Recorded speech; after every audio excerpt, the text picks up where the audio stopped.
Bem-vindos a mais um vídeo do canal do Cristianismo e Espiritismo. Hoje nós estamos tratando aqui da videoaula 7 e vamos falar sobre Jesus e os seus seguidores. Vamos começar então falando um pouquinho sobre quem eram os seguidores de Jesus. Eram homens e mulheres atraídos por sua mensagem, exemplos e atos. Jesus saía então pregando ali pela região da Galileia, da Judéia, e aos poucos ia atraindo a atenção das pessoas que viviam naquele lugar. Sabemos que não só as palavras, e a mensagem que ele trazia, as suas parábolas, mas também as curas e os exorcismos faziam com que ele ficasse em evidência. O seu público maior, assim, mais predominante eram judeus, lembramos. É bom lembrar que eram judeus do século I, da periferia do Império Romano. Se a gente tiver esse entendimento, a gente consegue captar melhor as nuances daquilo que Jesus tratava, da maneira com que ele falava, através de parábolas, das coisas que ele fazia e de que maneira aquelas ações, aquelas palavras impactavam aquelas pessoas. A maioria era simples e pobre, característica do local onde ele pregava. Mas existiam algumas exceções, como por exemplo Zaqueu, que segundo o Evangelho de Lucas era um homem rico e o chefe dos publicanos. E havia então vários níveis de aceitação e comprometimento com o ministério de Jesus. Nós vamos então, a partir de agora, começar a analisar um pouco mais de cada um desses estratos. John Paul Meyer, ele é um padre católico, estudioso do Jesus histórico. Ele vai trazer no seu livro Um Judeu Marginal, Repensando Jesus Histórico, volume 3, livro 1, uma proposta de círculos concêntricos para explicar onde se encaixavam cada camada desses seguidores. Então, a gente tem aqui Jesus, mais próximo dele nós temos então os 12, logo depois a gente vai ter então os discípulos e as multidões. Então, os 12 estão dentro dos discípulos, os discípulos estão contidos nas multidões, mas cada um deles com uma característica especial. E aí a gente acrescentou, então, os simpatizantes, que estão ali entre as multidões e os discípulos, nessa interseção entre um e o outro. Vamos ver um pouquinho, então, da característica de cada um desses estratos. Primeiro, vamos fazer a seguinte pergunta: Jesus histórico atraía multidões? O que a gente tem, para corroborar ou não, essa questão?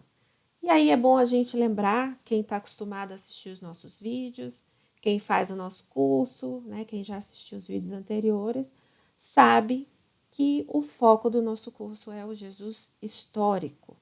E quem é esse Jesus histórico? É aquele Jesus que é um exercício acadêmico, que ele é feito é como se fosse um quebra-cabeça que é montado pelos estudiosos, então, das escrituras, dos textos antigos, com dados de fontes históricas como achados arqueológicos. Todos esses elementos vão sendo unidos, estudados metodicamente para tentar, então, tentar chegar o mais próximo possível daquele Jesus real. Mas temos as nossas limitações aí, porque não temos um material assim tão grande para trabalhar. Mas existe aí vários materiais e com uma metodologia é possível, então, descobrir um pouquinho mais. Então, vamos lá. Existem vários critérios de Jesus histórico, a gente já falou nos vídeos anteriores. Então, vamos começar por um deles, que é o critério da execução, que vai atender. porque naquela época que Jesus vivia, né, eles estavam ali, aquela região, né, da Palestina estava sob o jugo do Império Romano, e os romanos não gostavam de pessoas atraindo multidões, né, principalmente quando essas pessoas aí eram candidatos a Messias, aqueles que, né, que eram aguardados pelos judeus, que fariam então com que eles se libertassem, né, desse jugo dos romanos. Então, quem atraía multidões, né, era então a um candidato, né, a ser martirizado então aí pelos romanos. Então, o critério da execução é um dos que vai ser atendido. O critério da múltipla confirmação. Então, a gente tem a palavra óculos, né, multidões, citada 38 vezes em Marcos e 20 em João. Né? A gente tem citações de Jesus atraindo multidões em Marcos, no material de Marcos, de João, no material de Mateus, Lucas, na fonte que é comum a Mateus e Lucas, né? E aí a gente tem material só de Mateus, material só de Lucas e também nessa fonte que, e também a gente tem, né, a fala de Flávio Joséfo corroborando então essa questão da multidão. No entanto, os números não são muito precisos, né? A gente encontra em Marcos 6, né? Capítulo 6, versículo 44, e João também, capítulo 6, versículo 10, na multiplicação dos pães, que o número de pessoas era em torno de 5.000. No entanto, a gente sabe, né, que Jesus pregava em locais públicos, mas ele evitava grandes centros. Então, muito provavelmente, né, esses números aí foram um pouco subestimados. Mas, apesar da gente não poder dimensionar exatamente quantos eram, né, de uma certa maneira, né, tudo está aqui, vai indicando então que Jesus realmente atraía muita gente. Uma questão que a gente precisa entender, né, é que a atração por Jesus não era um chamado irresistível. E aí o exemplo que está colocado aqui é justamente dos incrédulos de Nazaré, no Evangelho de Mateus. Então, Jesus vai pregar, né? Ele vai pregar lá na sua cidade natal e as pessoas estranham. Ué, mas esse não é o filho do carpinteiro? Ué, mas as irmãs dele não vivem aqui? E agora ele está fazendo, tá, né, com essa fala toda. Quem é essa pessoa? E aí o que acontece? Sabe aquela coisa assim que diz que santo de casa não faz milagre? Pois é, né? Diz que Jesus nem fez muitos milagres lá porque as pessoas simplesmente não acreditavam nele. Então vejam, aquelas pessoas acompanharam, né, a infância, acompanharam o crescimento de Jesus, provavelmente era uma pessoa simples, normal, gente como a gente, mas, né, depois ele vai então sair fazendo a sua pregação, logo depois do batismo lá com João Batista, e então ele vai começar a se destacar. No entanto, não é algo assim arrebatador. Né? Às vezes a gente imagina, pelo menos não no Jesus histórico, né? O Jesus histórico, ele vai trazer um Jesus mais orgânico, um Jesus mais humano. Né? Então, aquele apelo que a gente imagina que por onde Jesus passava, todo mundo largava tudo e ficava embevecido, né, com as palavras daquele mestre, talvez as coisas não tenham sido, né, exatamente como a gente muitas vezes romantiza.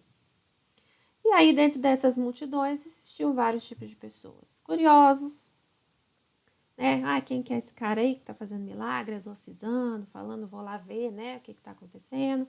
Pessoas que buscavam cura e consolo na sua mensagem e também aqueles que criticavam. E a característica principal é que não havia comprometimento integral. Eles não eram seguidores assíduos, né? Eles iam lá, acompanhavam a pregação, se beneficiavam muitas vezes, criticavam e depois seguiam as suas vidas. A segunda camada, então, a gente vai falar um pouquinho dos simpatizantes, né, que são esses intermediários entre as multidões e os discípulos.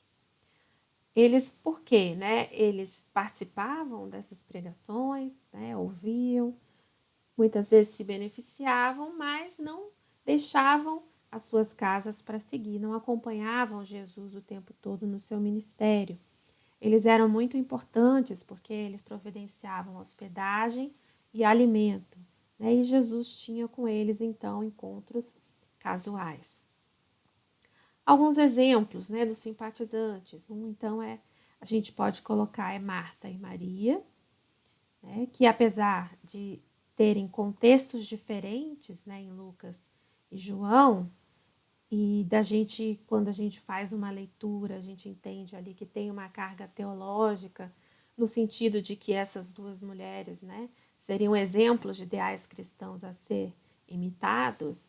Elas são um exemplo interessante para a gente ilustrar, então, a questão dos simpatizantes. A gente tem, então, um paralelo, né, aqui de duas narrativas diferentes envolvendo essas duas irmãs. A primeira, então, no Evangelho de Lucas, Jesus está ainda, né, a caminho de Jerusalém, ainda está longe de chegar, e ele vai, então, parar na casa dessas duas moças, enquanto Marta, né, estava lá com seus afazeres domésticos, cuidando, né, dos seus afazeres, preparando tudo. Maria ficava então sentada ouvindo a pregação de Jesus. E então Marta se irritou, né, e falou: "Mas Jesus, você, né, por que você permite que Maria fique aí sentada? Por que você não fala para ela vir me ajudar?" Então Jesus fala para ela, né, que o mais importante era ouvir e praticar a palavra. Então Jesus muito sábio, né? Mulheres, né? Quando eu estiver falando, né? Quando for nesse momento da gente aprender, né, a palavra, de entender as coisas do reino de Deus, então vamos deixar um pouquinho o serviço de lado. Não que ele fosse contra, óbvio, né? Fazer o serviço, óbvio que não, mas as prioridades eram outras. E aí, no próximo vídeo, que vai ser falado sobre o reino de Deus, a gente vai entender, né, por que Jesus priorizava tanto o reino de Deus em detrimento de qualquer outra atividade mundana.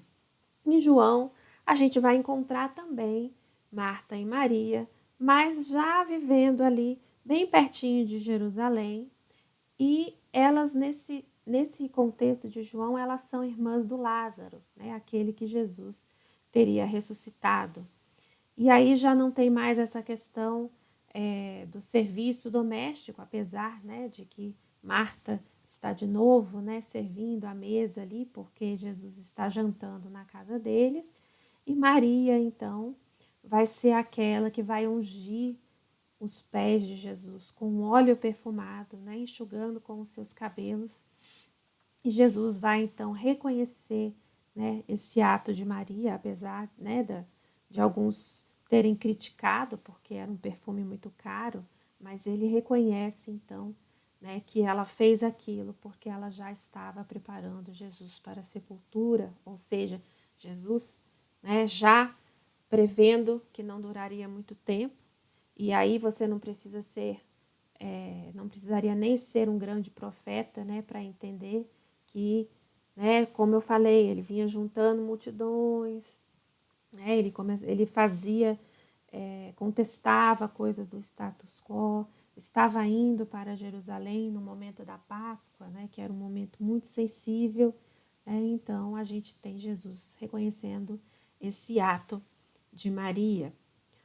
Outro exemplo é o do Simão, né, em Betânia. Então aqui a gente vai ter Mateus, né, com uma fala muito parecida, né, com essa de João, só que aí o que a gente tem, então, ao invés de Lázaro, a gente tem Simão, e ao invés de Maria, tem uma mulher anônima que vai ungir não os pés de Jesus, mas a cabeça de Jesus. E também o exemplo de Zaqueu, né, que estava lá em Jericó.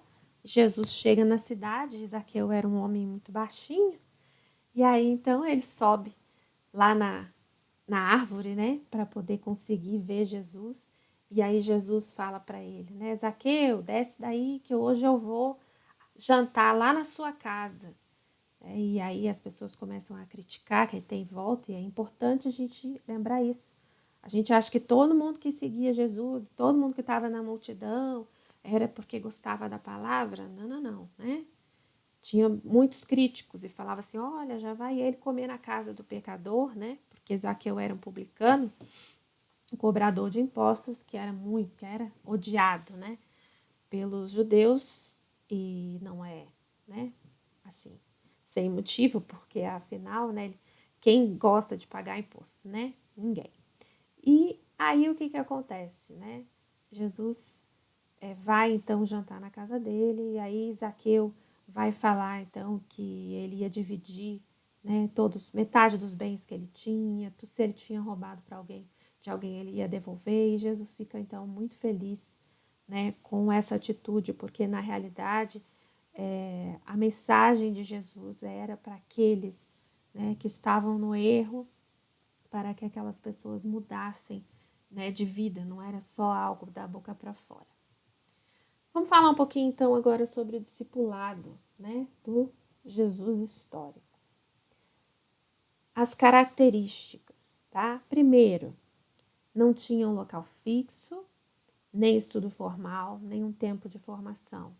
Não era uma escola, né, propriamente dito. Apesar de discípulo, né, significar aquele que é um aprendiz, né, de uma certa maneira, a gente tem então esses discípulos, sim, como aprendizes, mas não de uma escola formal, né? Jesus, ele era um pregador itinerante e ele ia ensinando conforme, né, ele fosse passando pelas cidades, ele ia usando os seus exemplos, as parábolas, né? E aos poucos ele ia formando então esses discípulos que seriam aqueles que ele enviaria então para mandar essa mensagem, né, para espalhar essa mensagem do reino de Deus, que era o foco da pregação de Jesus. Um detalhe muito interessante é que o mestre escolhia os discípulos, e aí a gente tem um critério da descontinuidade aqui muito visível, porque, em geral, né, os discípulos é que procuravam o seu mestre.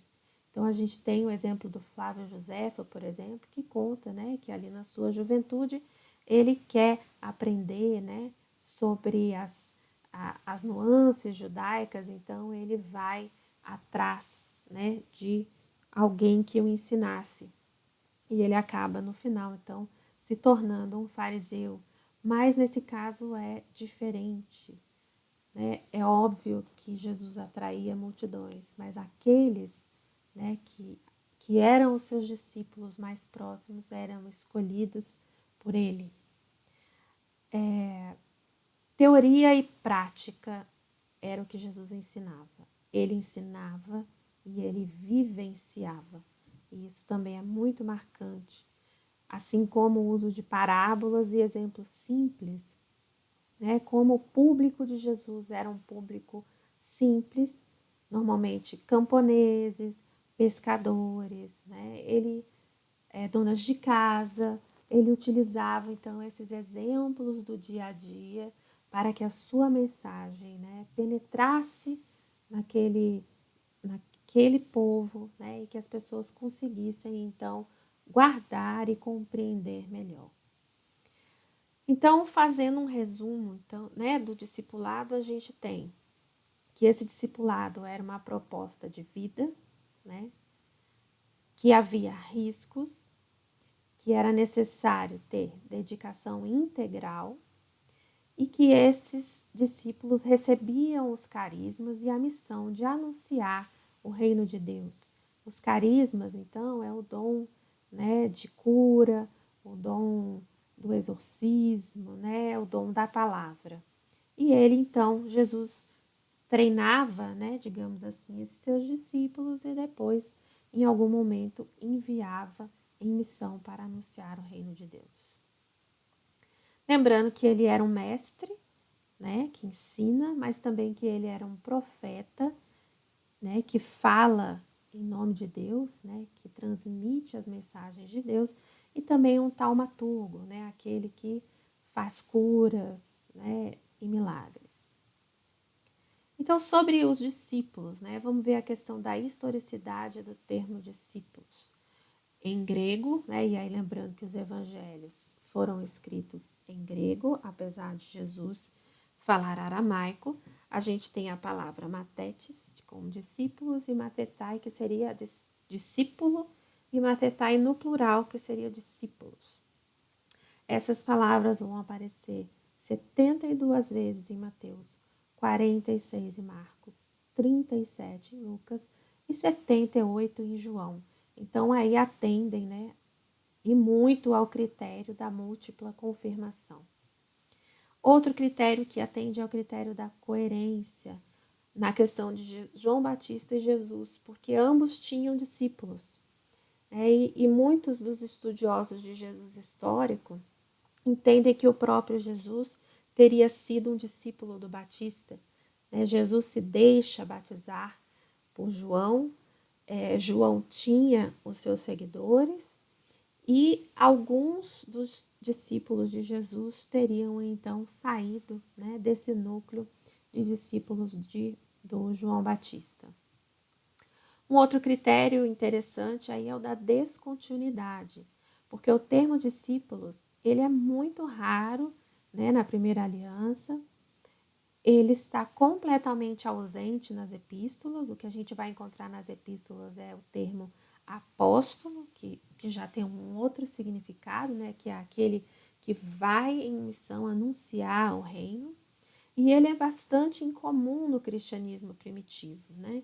Então é mais um critério aí atendido para a questão da gente poder, né, afirmar que o Jesus histórico tinha sim discípulos. Em relação ao número, é variável, né? No mesmo Evangelho de Lucas, a gente tem ele dizendo que Jesus enviou 12 discípulos em missão. No capítulo 9, no capítulo 10, a gente já tem que ele teria enviado 72.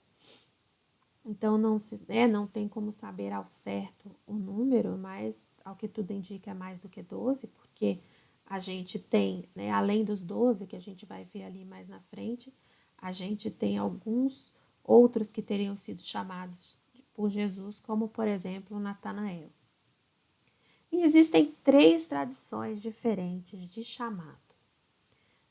Então, a gente vai ter em Marcos e Mateus, que os primeiros a serem chamados foram Simão, André, Tiago e João. Então, Simão, que depois vai receber o nome de Pedro, né? O próprio Jesus dá esse nome para ele, é irmão de André. Então, eles estão pescando e Jesus os encontra e os chama, então, para serem pescadores de homens. E logo depois, eles encontram os irmãos Tiago e João, também pescadores, né? E mais uma vez, Jesus os chama e esses teriam sido os 4 primeiros. Em Lucas, a gente tem algo semelhante, né? No entanto, o contexto é diferente. Ainda assim, eles estão no barco pescando, mas o contexto é de uma pesca milagrosa. Jesus, então, vai providenciar com que a pesca, né, eles estavam um tempão lá, tinham passado a noite toda tentando pescar, não pescaram nada, e aí Jesus, então, fala para eles jogarem a rede e eles pescam muitos peixes. Nesse contexto de Lucas, o André, ele, né, o irmão de Simão Pedro, não vai aparecer. Então, vai ser chamado Pedro e então Tiago e João. Também em Lucas existe esse uso do termo pescadores de homens, que muito provavelmente vem do Jesus histórico, porque ele é coerente com a maneira com que Jesus fala, essa questão da fala metafórica, da utilização de metáforas cotidianas no dia a dia. Então, ou seja, aqueles discípulos seriam os que arrebanhariam, então, outras pessoas, né, para o segmento desse movimento de Jesus. Mas a gente tem uma outra tradição, além dessas de Mateus e Marcos e a de Lucas, que é diferente, uma terceira ainda mais diferente, que é a do Evangelho de João. Então a gente vai ter ali, né, que esses primeiros discípulos de Jesus, eles sairiam do círculo, então, dos discípulos de João Batista. Então, os primeiros a serem chamados foi, então, um anônimo, a gente não sabe quem é, e o André, que é irmão de Simão Pedro. Então, é o André, o irmão de Pedro, que leva Pedro a conhecer Jesus, e então Jesus o chama, então, né, para ser discípulo. Depois, Jesus chama Felipe, e Felipe, então, convida Natanael. E é interessante porque Natanael não faz parte, né, dos 12 que nós vamos estudar aqui daqui a pouquinho.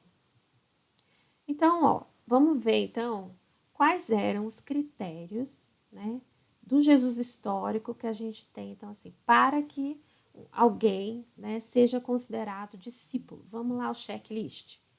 Primeiro, eles são chamados por Jesus. A gente tem a tradição, né, desse chamado de Jesus dizer segue-me, tanto em Marcos como João, né? Então a gente tem aí fontes independentes. Primeiro, né? Segundo, adesão imediata. Então, quando Jesus chamava, as pessoas iam, né? Quando ele chama Pedro e chama André, eles largam tudo e seguem. Em Mateus, né, tem aquela fala, os mortos que enterrem os seus mortos. Então, o discípulo, ele tem que dar prioridade total ao reino de Deus. A outra é fazer parte de um secto peripatético, né? Nossa, gente, o que é isso? Um secto, então, né, é um grupo que segue, né, que vai seguir o mestre. E o peripatético é aquele que ensina, né, que ministra um ensinamento enquanto anda. Então, vai encaixar bem aí na proposta de Jesus e dos seus seguidores. Então, a gente vai ter lá em Mateus Jesus dizendo que um discípulo não tem nem onde reclinar a cabeça, ou seja, ele não tem uma residência fixa. Ele vai de cidade em cidade fazendo as suas pregações, né, recebendo aí o apoio dos seus simpatizantes, não só Jesus, mas como todo o seu séquito de discípulos. Expor-se a riscos e a hostilidade a gente encontra em Marcos e João e também na fonte Q, né? Não era fácil ser discípulo de Jesus, né?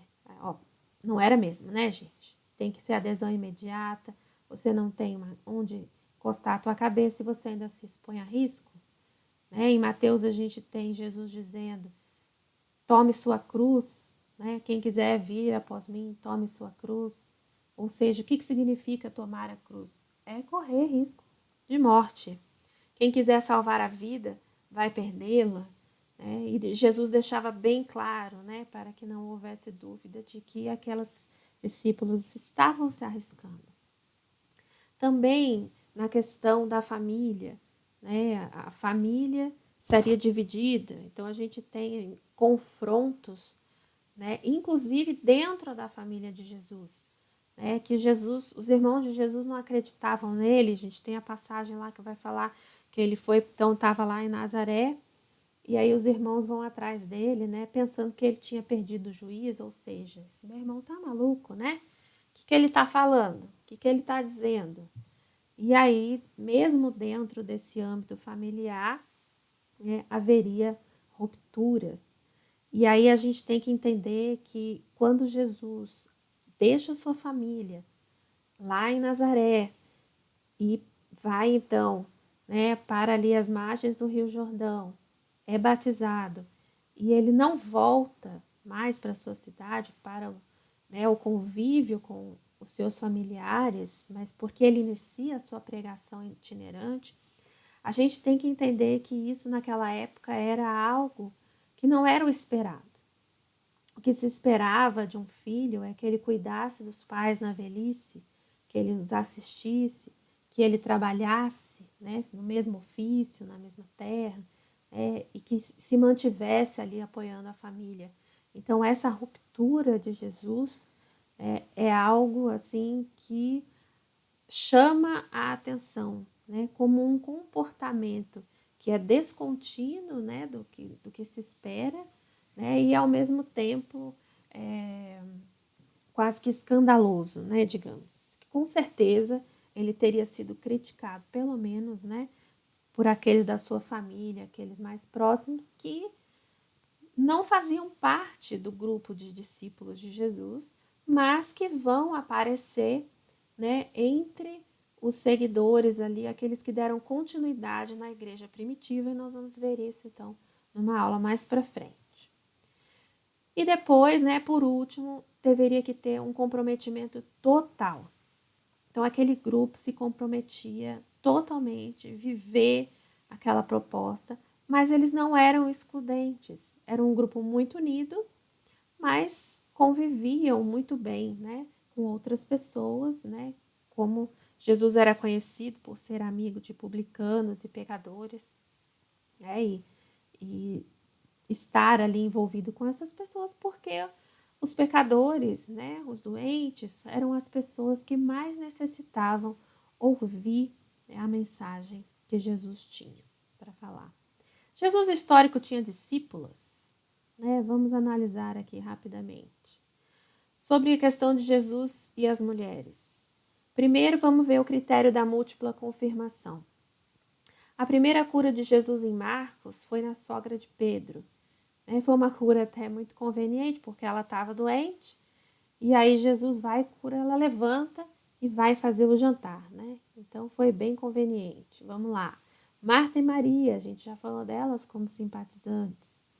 A gente tem a passagem de Lucas, né, onde Jesus vai deixar bem claro que ouvir e praticar a palavra é mais importante que a maternidade. Então, não que a maternidade não fosse importante, mas naquela época, né, a principal função da mulher era ter filhos e cuidar da casa.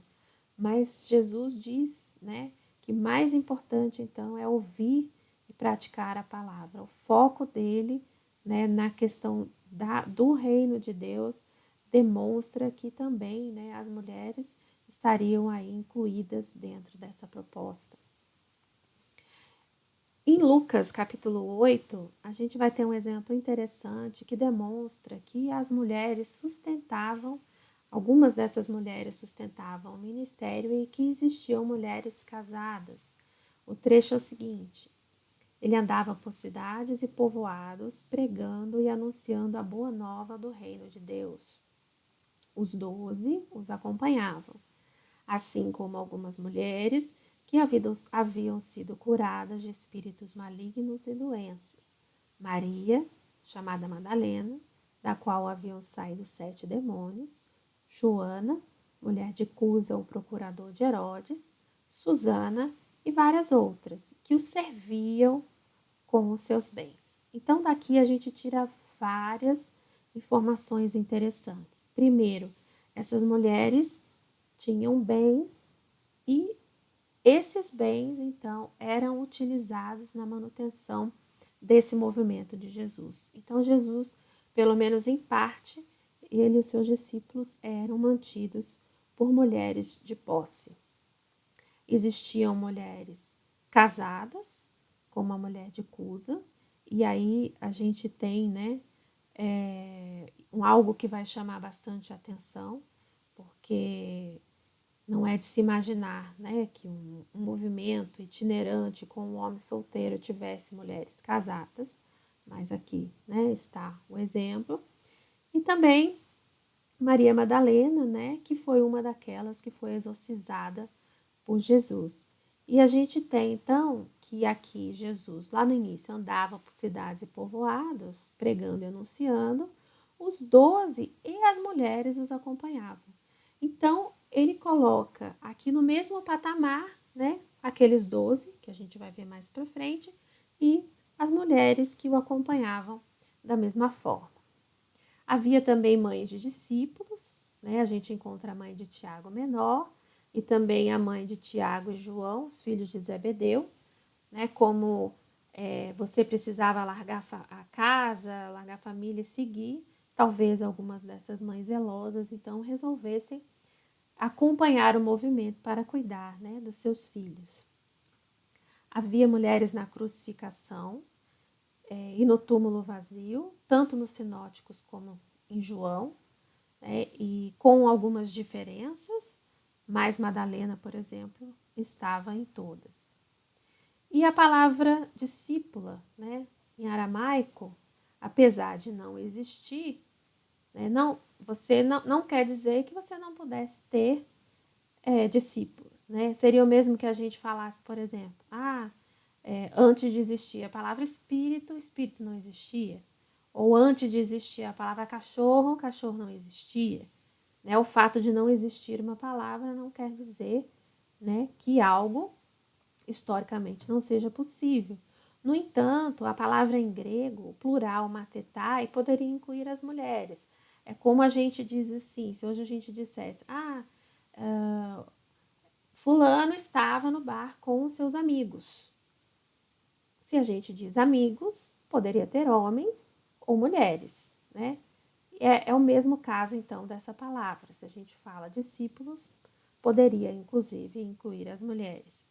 Mas a palavra feminina, né, para discípulo em grego, matétria, ela foi usada uma única vez, né, na segunda aliança, só em Atos, para Tábita, e ela vai ser, então, usada pela primeira vez para Madalena no Evangelho de Pedro, que é um evangelho apócrifo. Lembrando o checklist, será que as mulheres se enquadram? Chamados por Jesus, né, um dos tópicos. Né? Apesar, né, de que a gente não tem um relato de Jesus chamando nenhuma dessas mulheres, a gente tem relatos de pessoas que quiseram seguir Jesus e que não foi permitido, que é o caso aqui do endemoniado Geraseno.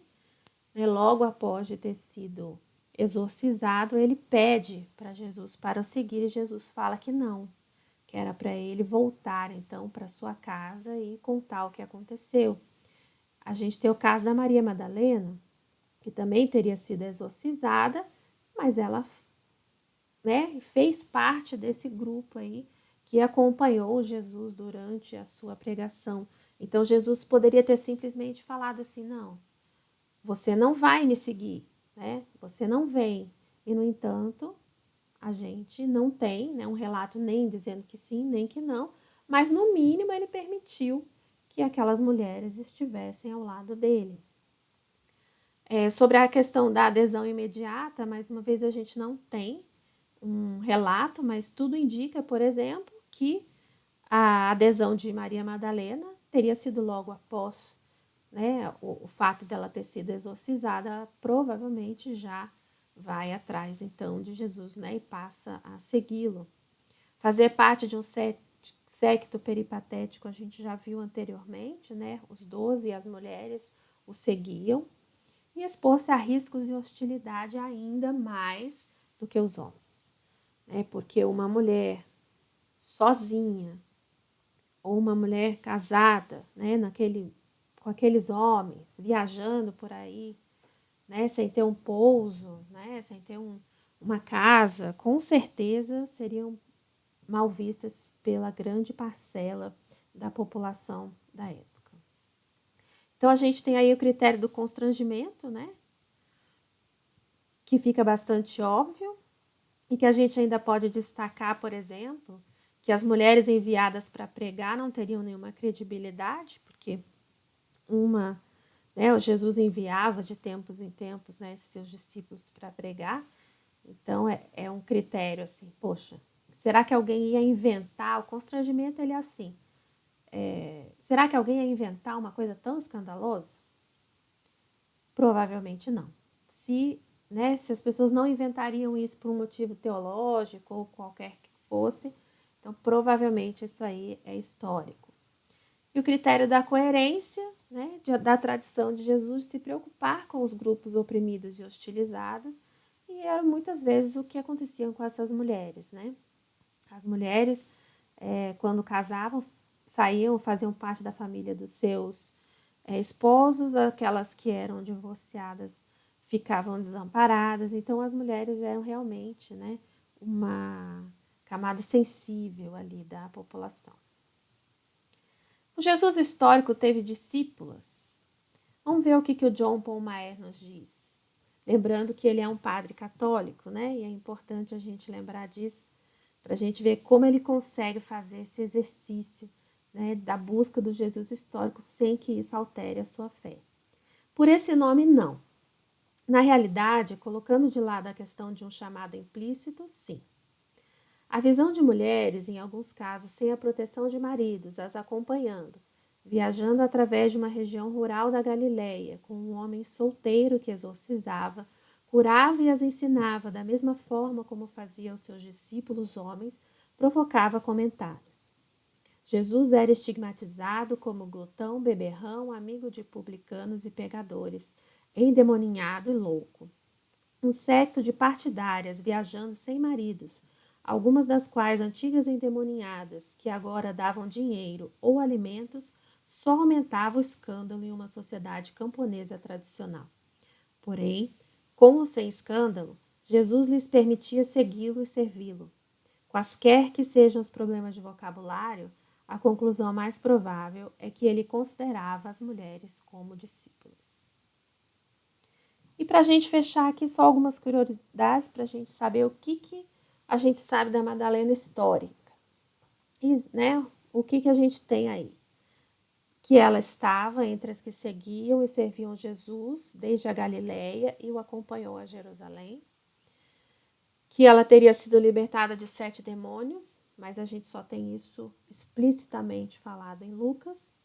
Que ela foi testemunha do túmulo vazio em todos os evangelhos e que também testemunhou a ressurreição, com exceção do evangelho de Lucas, onde a gente tem Pedro, que sendo aquele que é o primeiro, né, a entrar no túmulo. Resumidamente, é isso, né? Frustrante. Nossa, mas e aquelas histórias, Código da Vinci e tantas outras histórias que a gente escuta de Maria Madalena, se ela foi casada com Jesus, se não foi, de onde isso vem? Pois então, vamos lá, a história da prostituta. Ela foi confundida com a mulher que ungiu Jesus com óleo, que teria sido Maria Betânia para João, e a pecadora anônima para Lucas. Com a samaritana que conversa com Jesus em João e com a mulher adúltera salva do apredejamento em João. Então, em algum momento, essa que era aquela, né, que servia Jesus, que foi libertada dos demônios, foi confundida com todas as outras. Juntando tudo isso, o Papa Gregório Magno, né, foi o que acabou chamando a primeira vez ela de prostituta. E ela ficou, então, com essa alcunha aí de prostituta. Depois de muito tempo isso foi desmentido, mas as pessoas já estavam tão acostumadas que aí já levou a fama, né? Não tem mais como retirar. A gente tem alguns textos apócrifos que falam dela. Por exemplo, no Evangelho de Tomé, ela é uma das que entendem a mensagem de Jesus, e aí é um contexto gnóstico, que é totalmente diferente daquele contexto dos evangelhos sinóticos, e a gente vai ter a oportunidade de ver mais para frente. Né? Disse, inclusive, que ela tinha que virar macho, ou seja, assim, ela tinha que se tornar homem, porque a mulher, para que ela tivesse toda a sabedoria, como ela era um ser inferior, ela precisaria se igualar ao homem primeiro, para depois receber. E no Evangelho de Filipe, em que a gente tem um trecho dizendo que ela beijava Jesus, e, no entanto, essa tradição do beijo ela era muito comum na tradição gnóstica, porque a gnose ela é passada pela boca. Então, tudo isso aí, né? Mais os apócrifos e lendas posteriores da Idade Média, que vão falar ela juntar com leprosos, que ela era eremita e tal, vão dar esse quadro, então, dessa Madalena aí que acabou entrando para a história, né, com todos esses acréscimos. Vamos falar um pouquinho sobre os 12 agora, para terminar. Era um círculo íntimo de Jesus, eram mais do que discípulos, né, era um grupo especial. Eles foram denominados apóstolos apenas por Lucas, né, mas por Marcos só quando eram enviados em missão. Tá? Então, o termo discípulos, né, o termo os 12, ele vai aparecer e com alguns, né, por exemplo, Lucas dizendo que esses 12 foram chamados apóstolos, mas Marcos não corrobora. Na igreja primitiva, o apóstolo é aquele que é enviado para difundir o evangelho. Então, a gente tem também sendo chamado de apóstolos Barnabé e Paulo, e também o Matias, né, que foi aquele que substituiu o Judas Iscariotes depois da morte dele. Vamos fazer uma rápida análise, então, aqui da lista dos 12.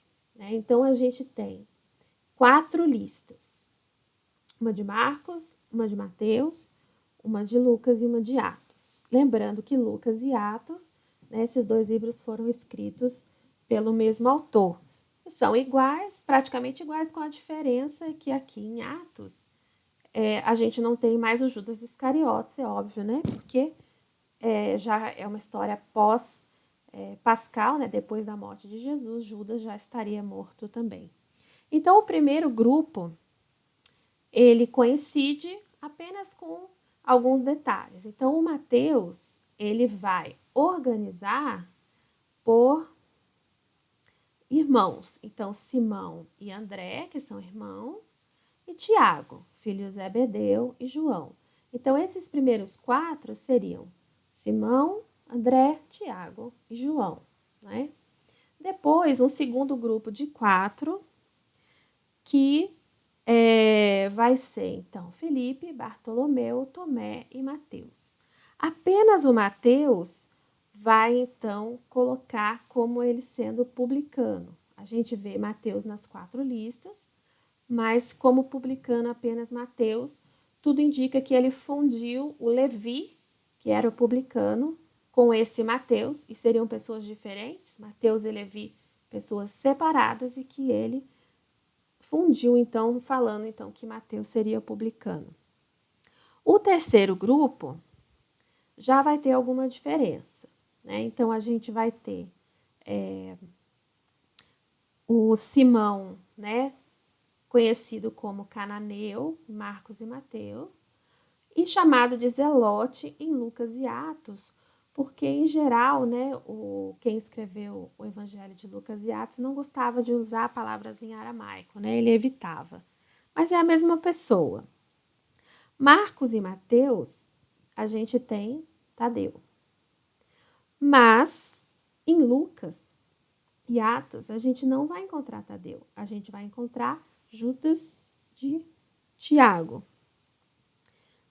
E aí, aí é que está o problema, né? Porque a gente vai ter Tadeu e Judas. Alguns estudiosos pensam que esse Judas de Tiago talvez tenha sido um que é citado no Evangelho de João, né? Dizendo que existia entre os seguidores de Jesus um Judas diferente do Iscariotes. E é esse detalhe que vai nos mostrar que essa tradição de Marcos é diferente da tradição de Lucas. E aí o que o povo fez, né? Harmonizou, juntou Tadeu com Judas e aí entrou para a história que Jesus tinha um dos 12, né, desses discípulos de Jesus seria Judas Tadeu. Mas na realidade isso é uma harmonização, né? São 2 pessoas diferentes, 2 nomes diferentes, as pessoas juntaram. E é engraçado porque o São Judas Tadeu é conhecido como o santo das causas impossíveis.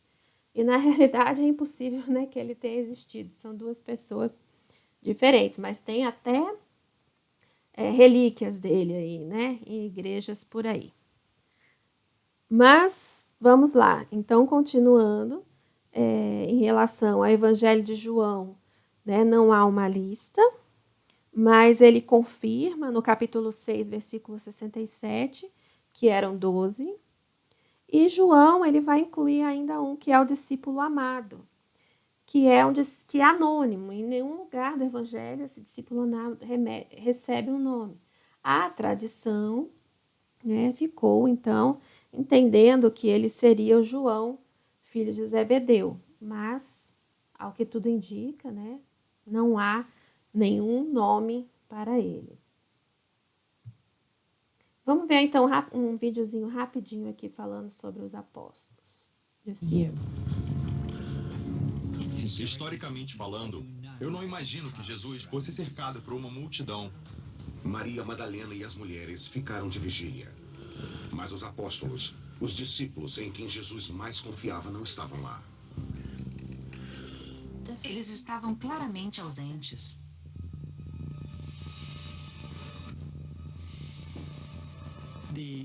Os apóstolos se trancaram em um quarto por medo. Eles não tinham a menor ideia do destino que os aguardava.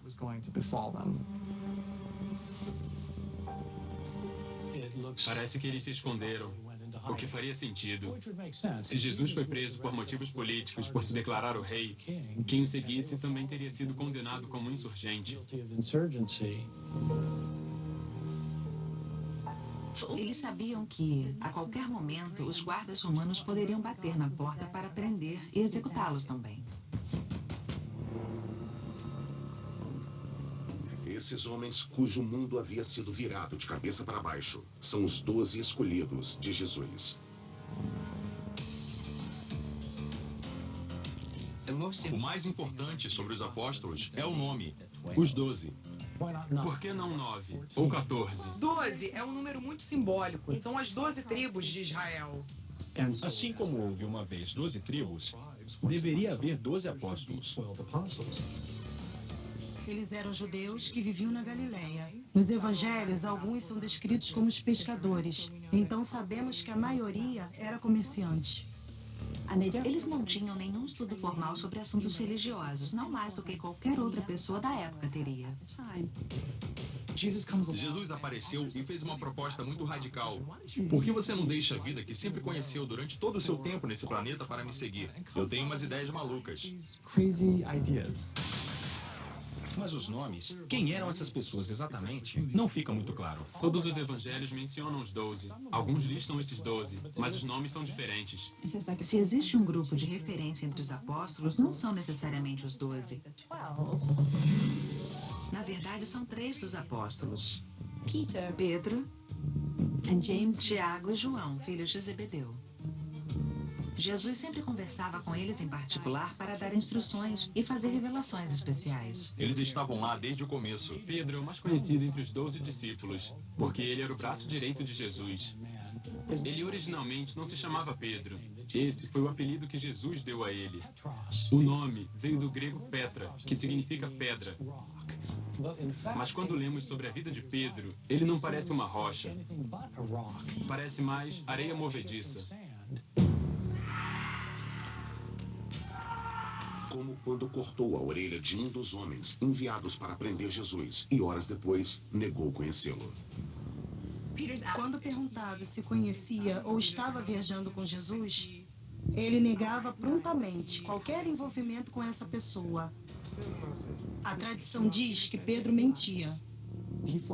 Pedro fracassou. E é um momento de grande frustração para ele. Bom, aí a gente vê, né, que os discípulos históricos são gente como a gente, né? Às vezes, algumas pessoas às vezes se decepcionam, porque imaginam, nossa, eles foram escolhidos por Jesus, né, e são assim desse jeito, mas eles são seres humanos, né? Pescadores, pessoas simples, do século I, da periferia do Império Romano. E eu acho que, assim, pelo menos para mim, isso me traz um alento, né? Pensar que se aqueles que conviveram com Jesus, que ouviram as mensagens da própria boca, que viram tudo que ele fazia, né? Ainda assim, tiveram tanto que aprender depois, né? Quem sabe, né? A gente ainda tem chance. O que sabemos sobre os 12? Na realidade, quase nada. Né? A maioria vem de apócrifos, textos apócrifos e hagiógrafos da Idade Média. Né? Apócrifos são textos que dizem que que falam que têm uma determinada autoria, mas que na realidade não são, foram escritos posteriores por outra pessoa, e os hagiógrafos são as vidas de santo. Nenhum desses textos é historicamente confiável. A gente sabe alguma coisa, a princípio, né, sobre o Tiago, filho de Zebedeu, que teria sido decapitado por Herodes Agripa, primeiro no ano de 44, segundo o livro de Atos. Ele era um dos três, o círculo mais íntimo de Jesus, e teria sido o primeiro a ser martirizado. A tradição, então, né, da igreja vai ser aquela de que as relíquias dele, né, dos ossos dele, estariam em São Tiago de Compostela. Mas essa tradição é muito posterior, né? Todas essas histórias ligadas, né, a ele, que ligam ele a Santiago, na realidade, são da época da Idade Média. Sobre Pedro, né, parece ter uma profecia ali no último capítulo de João, falando sobre a morte de Pedro, mas, no entanto, provavelmente esse texto foi escrito até depois que ele morreu, porque esse capítulo 21, ele é o segundo final de João, né? Se você for olhar, João tem 2 finais, então esse é um texto mais tardio, né, que também não é aí tão confiável. E aí fica a dúvida, né? Ele teria sido morto na prisão, crucificado. E aí essa tradição de que ele teria sido crucificado de cabeça para baixo, na perseguição de Nero, então vem de um texto do século II, que chama Atos de Pedro, né? E então que teria sido inclusive o que vai inspirar, né, um filme antigo que até foi regravado depois, o Quo Vadis, né, em que Pedro está fugindo então dessa perseguição e ele encontra Jesus e Jesus pergunta, né, Quo Vadis, onde vais? E Pedro pergunta a Jesus, aliás, né, onde você vai, Senhor? Aí Jesus está indo, né, para Roma, dizendo que ele ia ser martirizado de novo, né? Então Pedro desiste de fugir e volta para a cidade e teria sido martirizado lá. Mas são tradições, né, que vêm de textos bastante posteriores. Sobre Judas, né, o Judas histórico. O Judas tem muita coisa, gente. O que o Judas histórico nos traz? Né? Aquele que foi o traidor de Jesus. Os motivos são diversos. Em Marcos não especifica. Em Mateus foi dinheiro. Em Lucas é porque ele estava sob influência satânica. Em João diz que ele era o tesoureiro e que ele era ladrão. Ele roubava da bolsa comum. E que o Satanás entrou nele logo depois da ceia. Sobre morte, a gente também tem 2 tradições diferentes. Mateus diz que ele foi enforcado. Atos diz que ele caiu de cabeça. Né? E aí a gente tem vários textos apócrifos, depois posteriores, tentando, de uma certa maneira, isentá-lo da culpa. Então, para encerrar aqui, fica a dica para vocês, né, de 2 livros, são vários que falam, mas 2 livros interessantes que falam sobre o tema, Pedro, Paulo e Maria Madalena, de Bart Ehrman, e Um Judeu Marginal, do John Paul Meyer. Quem tiver, né, falando em Maria Madalena, aí, quem tiver interesse em saber um pouco mais sobre aquela questão, se Jesus foi casado ou não com Maria Madalena, vou deixar então na descrição do vídeo o link para vocês assistirem um vídeo aí do professor Jonathan Matthews. Então me despeço por hoje, espero então encontrá-los aí, né, numa próxima oportunidade, no próximo vídeo. Até mais.